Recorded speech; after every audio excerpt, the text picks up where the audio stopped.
Good morning students, welcome to online classes of New Rajasthan Public School. बेटा हम लोग class 10th का maths study करने वाले हैं। आज हमारा लेक्चर नंबर 5 है, एक्सरसाइज चैप्टर नंबर 5 का। प्रीवियस लेक्चर में हम लोगों ने एक्सरसाइज 5.2 का फर्स्ट और सेकंड क्वेश्चन कंप्लीट कर लिया था। सेकंड क्वेश्चन में मैंने एक फर्स्ट क्वेश्चन आपको करवा दिया था कि फर्स्ट क्वेश्चन आपका हो गया था और बाकी सारे क्वेश्चन जो भी हैं वो इसी तरीके से आपके डन हो जाए। एक क्वेश्चन और ले रहे हैं हम लोग यहाँ पर, क्वेश्चन नंबर सेकंड का ही third question, question number second का ही third question is 301 any term of series,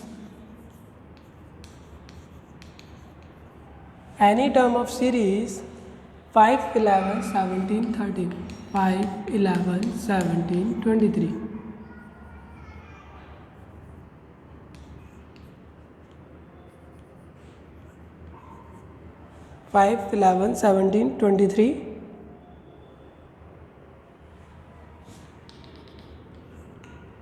हाँ बेटा, तो आंसर पहले क्वेश्चन समझते हैं हम लोग।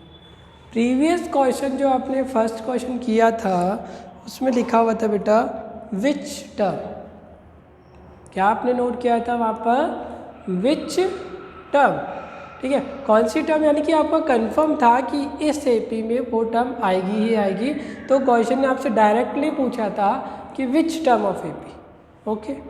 बट यहाँ पर क्या बोल रहा है, इज यानी क्या हो गया, आपसे क्वेश्चन कर रहा है इज क्या 301 जो है एनी टर्म ऑफ सीरीज, कोई भी टर्म है क्या इस सीरीज का 5, 11, 17, 23, 5, 11, 17, 23 का कोई भी टर्म 301 है क्या। यानी कि इस एपी में अगर मैं इसको आगे की तरफ वैल्यूज़ रखता जाऊँ तो कहीं पर भी 301 आता है क्या, 301 आएगा क्या। अब हम लोग रख के तो देखेंगे नहीं बेटा, ठीक है, हम रख के तो देखने वाले नहीं। तो हम लोग क्या करते हैं, गिवन एपी 5, 11, 17, 23 और जो फर्स्ट टर्म है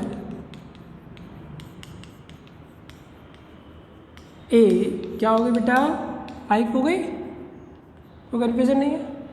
और कॉमन डिफरेंस क्या हो गया,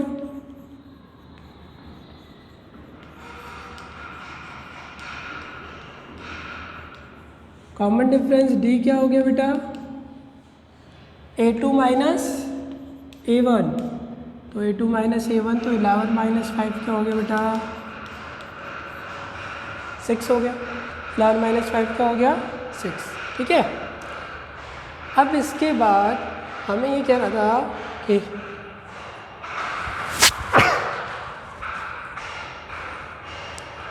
सॉरी बेटा, हमसे ये बोल रहा था 301 मुझे देखना है कि इस एपी में आता है कि, मैं एज्यूम कर लेता हूँ let nth term of AP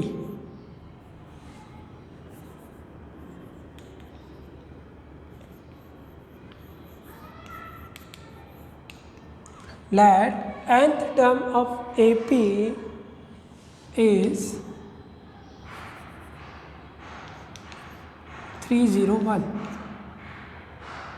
कि जो nth टर्म है AP का, मैंने एज्यूम कर लिया है या नहीं है मुझे भी नहीं पता, मैंने एज्यूम कर लिया कि हाँ ये इसका टर्म है, ठीक है।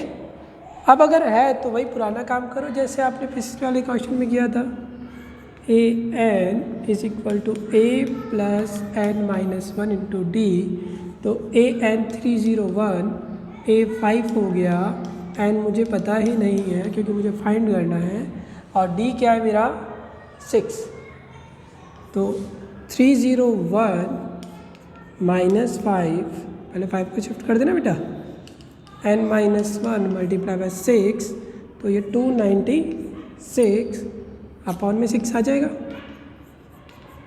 अब आप देखोगे तो 296 को मैं अगर 6 से डिवाइड करता हूँ तो 6 5 या 24, यहाँ करके दिखा देते हैं, लीजिए 6 5 से 24, 5 रिमेनिंग। तो क्या पूरा डिवाइड हो गया क्या? कंप्लीट डिवाइड नहीं हो रहा है ना बेटा, कंप्लीट डिवाइड। इट मीन्स ये आप डिवाइड नहीं कर सकते, तो आप इसको ऐसे लीव करोगे, जैसे था कट कर लो 2 की टेबल से आप इसको। अगर 2 1 जा 2, 2 4 जा 8, 1 2 8 जा 16, 148 अपॉन 2 3 जा 6, और -1 शिफ्ट होके इधर आगे किसका हो जाएगा बेटा? +1 is equal to n।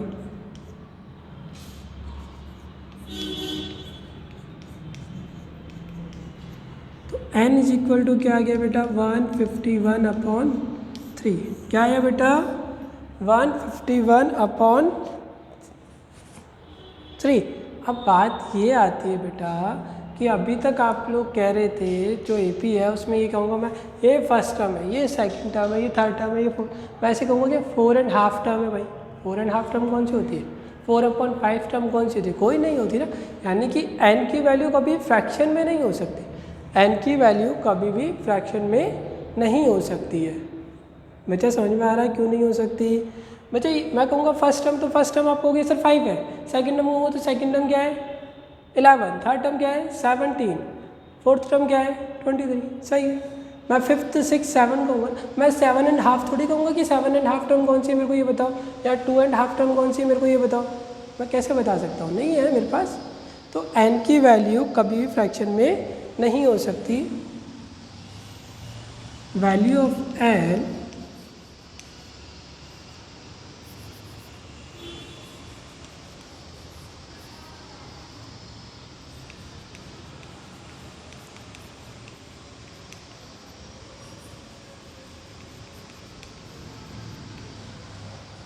cannot be in fraction, cannot be fraction. Okay बेटा, cannot be fraction. So it means, so इसका मतलब क्या हुआ कि अगर n की वैल्यू फ्रैक्शन में आ रही है और फ्रैक्शन हो ही नहीं सकती, यानी कि जो 301 है, so 301 is not a term of AP। तो जो 301 है वो टर्म नहीं है किसका? AP का। बात समझ में आ गई बेटा?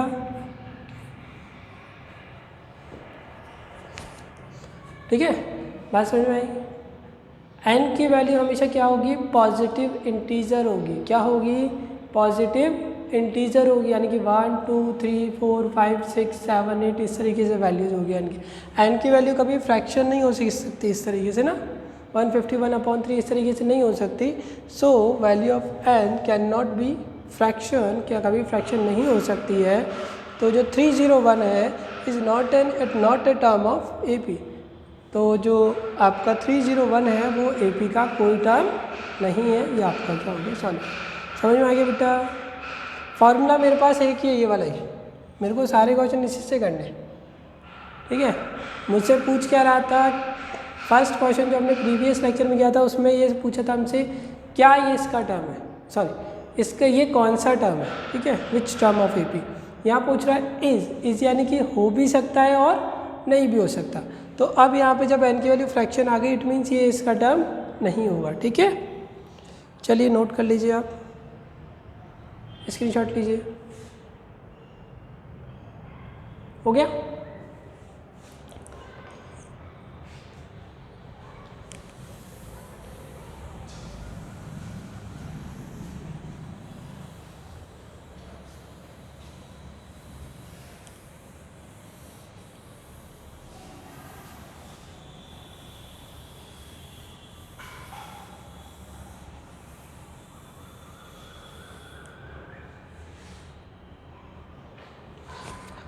तो बेटा जी ये हो गया आपका क्वेश्चन नंबर सेकंड कंप्लीट। अब थर्ड ले रहे हैं हम लोग ना, question number third. A 6 term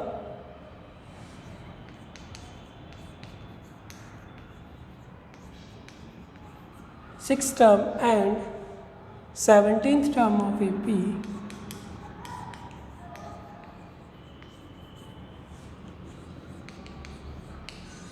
16th and 17th term of AP are 19 and 41 respectively. Then find 40th term. Then find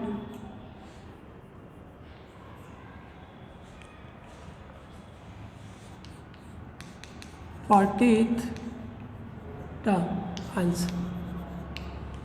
तो बेटा अब आपका क्वेश्चन क्या है कि 6 टर्म जो एपी की है और 17th टर्म है वो क्या है 19 और 40। 6 टर्म तो 19 है और 17 टर्म क्या है 41 है आपकी। तो देन फाइंड 40th टर्म। तो आप फाइंड करो कौन सा 40th टर्म आप फाइंड आउट करो, ठीक है। तो अगर मुझे 40th टर्म फाइंड आउट करना है, यहाँ पर आप देखोगे ये भी n की वैल्यू है, ये भी n की वैल्यू है और ये भी n की वैल्यू, और यहाँ कुछ भी नहीं है तो ये en होगा, सीधी सी बात है। तो मुझे क्या फाइंड आउट करना है, मैं तो यहाँ आता हूँ, मुझे फाइंड आउट करना है 40th टर्म। तो 40th टर्म अगर मुझे फाइंड आउट करना है तो फार्मूला मेरा वही होगा an is equal to a plus n minus 1 into d. तो मुझे किस किस की वैल्यू चाहिए, a की चाहिए और d की वैल्यू चाहिए, जो कि मुझे गिवन नहीं है यहाँ पर। तो आप क्या करेंगे, let first term of AP is A and common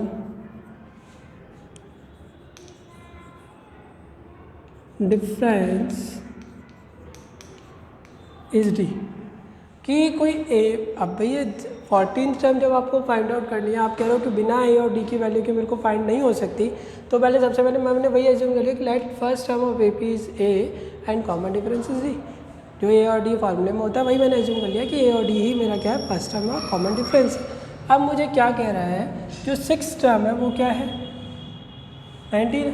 6th term क्या है 19।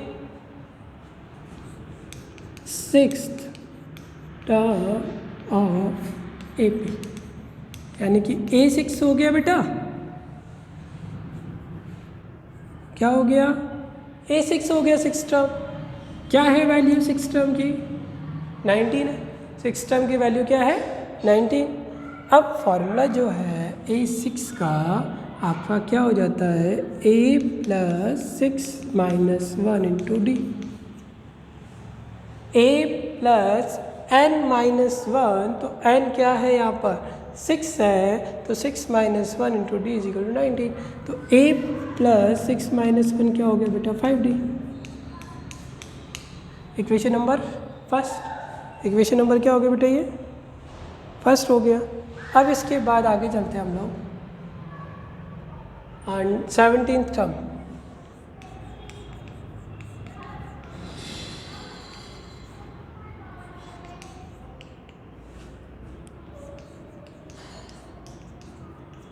तो अब 17th का A17 हो गया, क्या वैल्यू है उसकी 14। तो A plus 17 minus 1 into d is equal to 41। 17 minus 1 क्या हो जाएगा बेटा 16D is equal to 41। Equation number second, ये फर्स्ट और ये सेकंड हो गया। अब इसके बाद हम ये गिवन इक्वेशन हो गई 2। लास्ट ईयर आप लोगों ने 2 वेरिएबल्स वाले इक्वेशन को सॉल्व करने के मेथड्स पढ़े, elimination method, substitution method, cross multiplication method, x और वाई में रीड आउट किया ना पहले, ठीक है। तो अब यहाँ पर हम लोग क्या कर रहे हैं, 2 इक्वेशंस है गिवन, किसमें ए और डी में,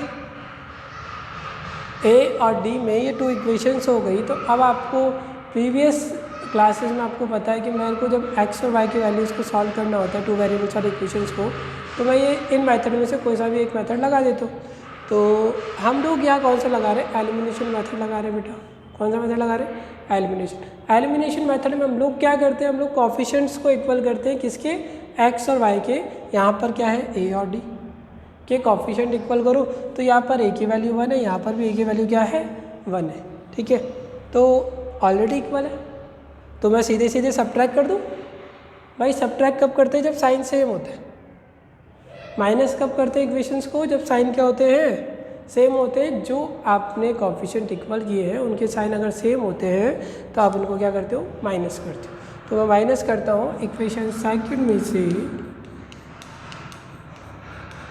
इक्वेशन फर्स्ट को, या by using equation first and second, कुछ भी आप लिखना चाहें ऐसे लिख लें, ठीक है। तो a plus 16d is equal to 41 और a plus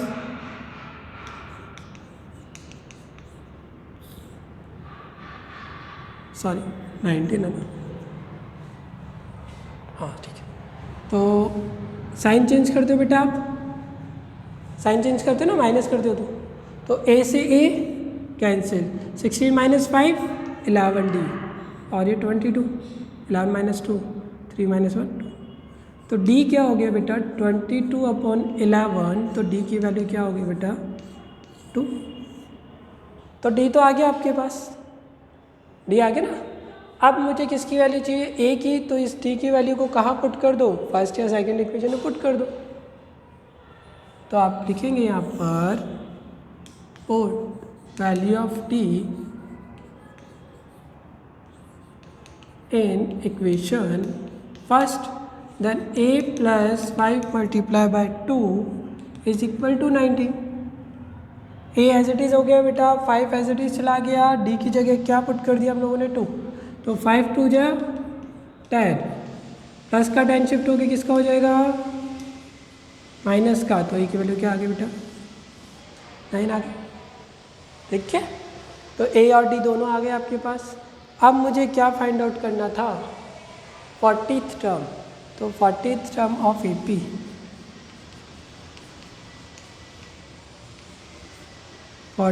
term of AP, बेटा डायरेक्ट फॉर्मूला लगा रहा हूँ ना, A40 is equal to a plus n minus 1 into d, a plus n minus 1 into d, direct formula apply किया बेटा। तो A40 40 minus 1 39 हो गया बेटा, और 39 को 2 से मल्टीप्लाई करोगे तो 78, तो 87 हो गया बेटा, दिख तो रहा है ना, वैसे मैं बोल रहा हूँ, अगर नहीं दिख रहा हो तो मैं जैसा बोल रहा हूँ वैसे कर लेना, बाकी आप सॉल्व कर सकते हो। तो 40th टर्म क्या आ गई मेरी 87, तो लास्ट में लिखना ज़रूरी है, ये चीज़ हमेशा ध्यान रखना, ये आपका बोर्ड में बहुत काम की चीज़ है कि आप लास्ट में आंसर लिख के आए, hence 40th term of AP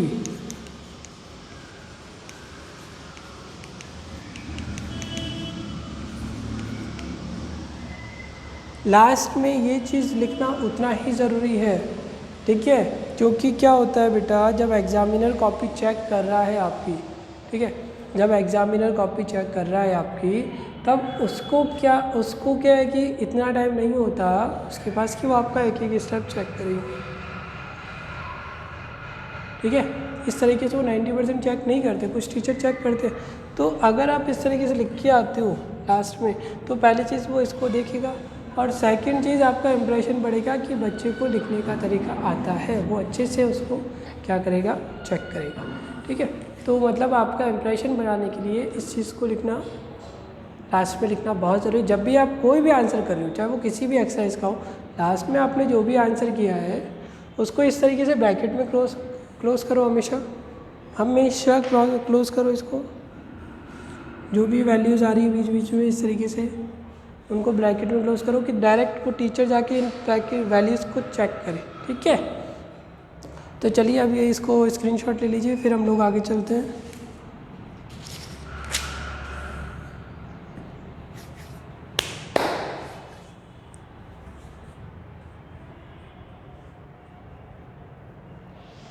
बेटा स्क्रीनशॉट हो गया,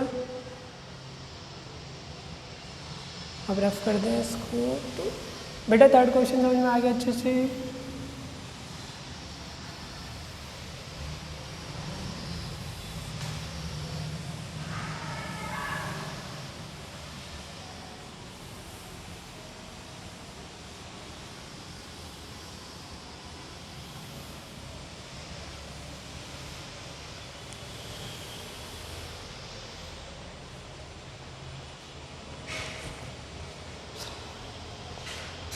हाँ बेटा जी, तो अभी क्वेश्चन नंबर 4 ही कर रहे हैं हम लोग। Question number 4,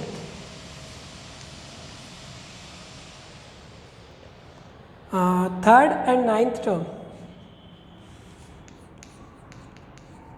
third and ninth term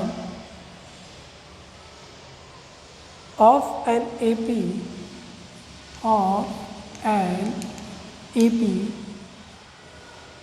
are 4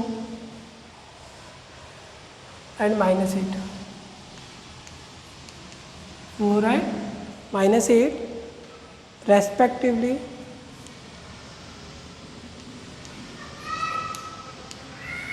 respectively, then it's which term? Then it's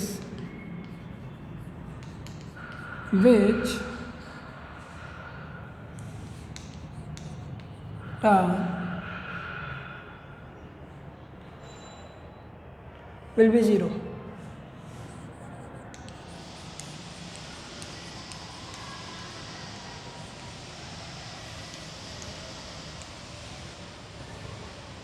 ठीक है बेटा। अब यहाँ पर क्या बोल रहा है बेटा, प्रीवियस क्वेश्चन की तरह आपको दिख रहा है कि दो इक्वेशंस बन जाएंगे, टू इक्वेशंस फॉर्म हो जाएगी। एक तो थर्ड टर्म का क्या है 4 है एंड नाइन्थ टर्म क्या है -8 है। यहाँ से टू इक्वेशन फॉर्म हो जाएंगी प्रीवियस क्वेश्चन की तरह, और फिर हम सॉल्व करके ए और डी की वैल्यू ले लेंगे। फिर then it's which term will be 0। अब वही बात आ रही है बेटा, विच टर्म यानी कि मुझे एन की वैल्यू फाइंड आउट करनी है। विच टर्म बोलते ही मेरे को समझ में आ जाता है कि किसकी वैल्यू मुझे फाइंड करनी है, एन की वैल्यू फाइंड करनी। तो विच टर्म यानी कि एन की वैल्यू फाइंड आउट करो, क्या होगी 0। तो कौन सा टर्म क्या होगा वैल्यू, कौन से टर्म का वैल्यू क्या होगा 0 होगा, यानी कि एन की टर्म फाइंड आउट करनी है। कब? जब ए एन की वैल्यू क्या हो 0। तो ये चीज़ तो बात की बात है, पहले हम लोग इस दोनों इक्वेशन फॉर्म करते हैं और उन दोनों को सॉल्व करके ए और डी की वैल्यू फाइंड आउट करते हैं हम लोग पहले, ठीक है। तो थोड़ा सा स्पीडली करेंगे बेटा अब हम लोग काम। लेट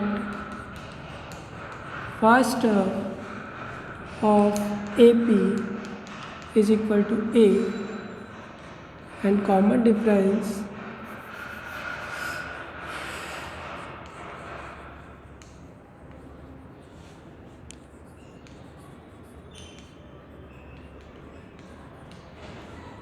तो बेटा third term of A P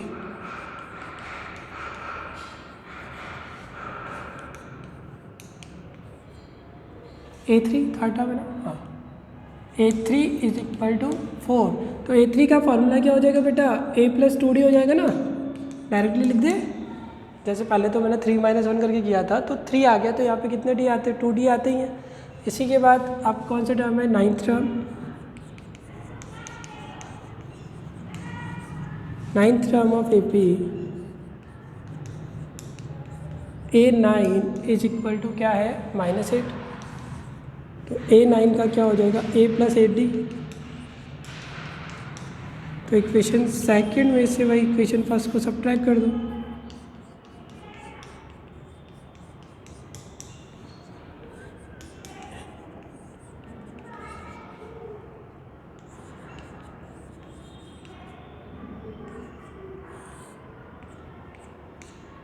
A से ए कैंसिल, 8 में से 2 को सब्ट्रैक्ट करेंगे तो 60, -8 और -4 क्या हो गया -12, और 6 मल्टीप्लाई का किस में चला जाएगा, डिवाइडेशन में। तो डी की वैल्यू क्या आ गई बेटा -2। तो पुट वैल्यू ऑफ डी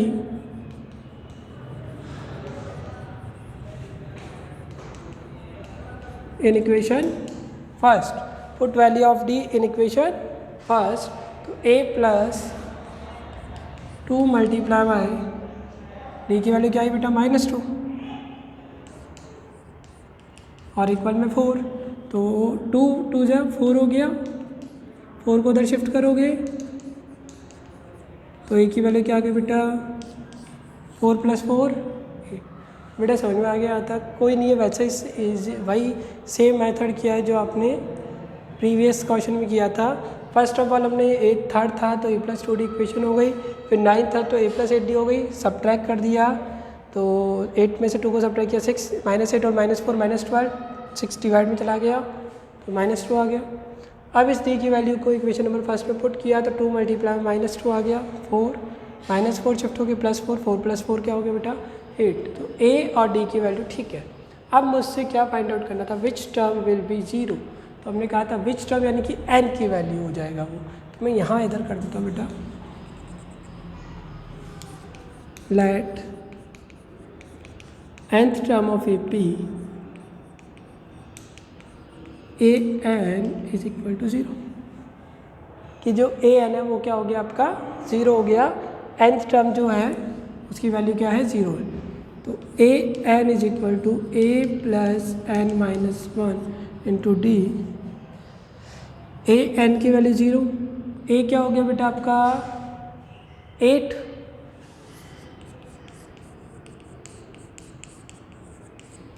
+8 इधर शिफ्ट होगी किसका होगा -8, तो ये -8 हो गया, ये मल्टीप्लाई का डिवाइड में आएगा तो n इज इक्वल टू 4 + 1, 8 को 2 से डिवाइड करोगे तो 4 और -1 इधर शिफ्ट होकर +1 होगा, तो मैं डायरेक्ट उसको वहाँ कर दिया शिफ्ट। तो 4 + 1 क्या हो गया बेटा 5। तो fifth term of AP is 0। जो फिफ्थ टर्म है वो AP की, वहाँ पर प्रीवियस क्वेश्चन में तो क्या बोल रहा था आपको कि आपको कौन सी टर्म फाइंड आउट करनी है, 40th टर्म फाइंड आउट करनी है, बट यहाँ क्या कह रहा था कि कौन सी टर्म 0 होगी, तो मैंने an को 0 लिया, फॉर्मूला अप्लाई किया, a की वैल्यू 8, d की वैल्यू -2, +8 शिफ्ट हो गया -8, तो यहाँ -8 आ गया, डिवाइड में चला गया, 8 को 4 से डिवाइड किया 4, 8 को 2 से डिवाइड किया 4 और -1 इधर शिफ्ट होकर +1 हो जाएगा तो 4 + 1 आ गया, तो 4 + 1 क्या हो गया बेटा 5, लास्ट में लिख दीजिएगा, मेरे पास जगह नहीं है। Hence fifth term of AP is 0। तो आपका जो होमवर्क है वो क्या है बेटा आज का, एक्सरसाइज 5.2 क्वेश्चन नंबर सेकंड कर लिया हमने, second to fifth, okay fourth sorry.